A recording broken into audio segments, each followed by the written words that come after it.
มึงเออสมยอดาวสวัสดีทุกคนครับไก่งวนักเลิงงกเหลวมีนะแฉกเตะตอนงวแม่อะไรเลยแฉกงวนักก็ชี้ปงกเหลวมีตัวมึงไปได้แก่เราถ้าเยอะเนี่ยกาวปานตาอันตรายเถอะนะงวนักเลิงชี้ปงมันจบแล้วนะก่อยแควไม่จานแกแล้วเหลวนะวันนี้ก็แกงไข่ไก่ครับแล้วก็ปลากระป๋องแล้วก็มันฝรั่งครับมากินด้วยกันครับเพื่อนๆกล่ะไก่ต่อถึงเรื่องเชียงกับมุจอลนะแฝงมุสายเดี๋ยวเราถ้าเยอะนุกแล้วกูเชียร์ดิพันเดียวไหลได้แชร์มาต่อนะต่อติดต่อกันได้พอแล้วนะเดี๋ยวเราได้นะเชี่ยข้อมันว่าเมนูสิ้นเดือนครับมาปลากระป๋องเชี่ยกันในนะก่อนนั้นละในใหญ่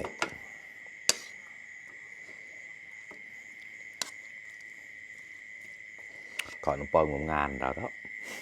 สักคำมาว่า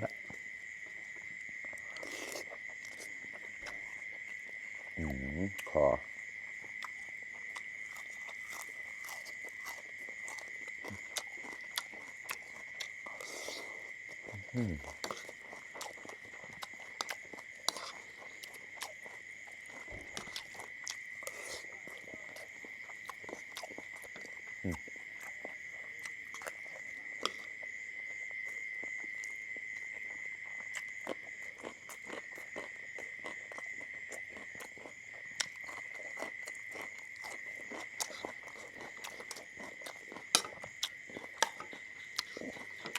แต่แหละ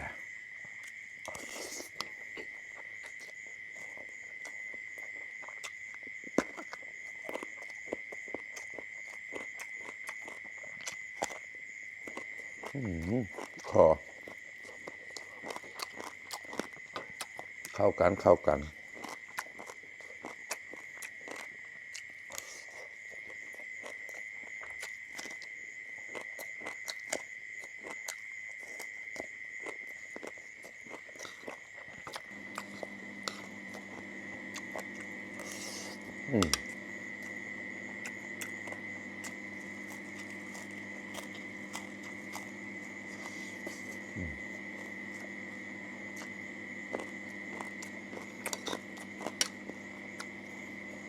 เจ้าชีปองกับมันเจาะเราได้เยอะมากินข้าวด้วยกันครับเพื่อนๆมาครับอร่อยมาก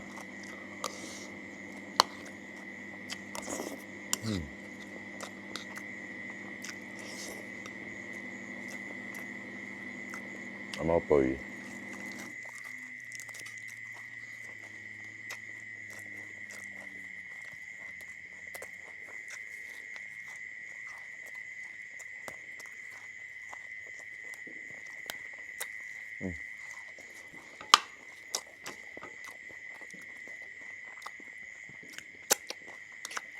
มาจาน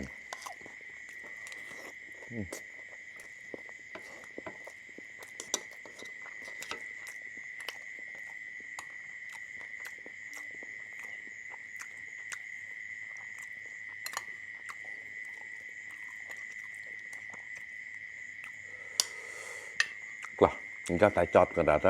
แขวะกาแลเสียบมันมาข้าวแกงปลากระป๋องนี่กินได้ตลอดเลยนะครับอร่อยเป็นคนที่ชอบปลากระป๋องมากครับ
เชื่อปากมาครับ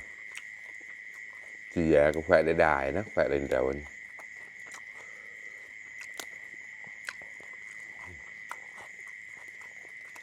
có đòn rồi một bụi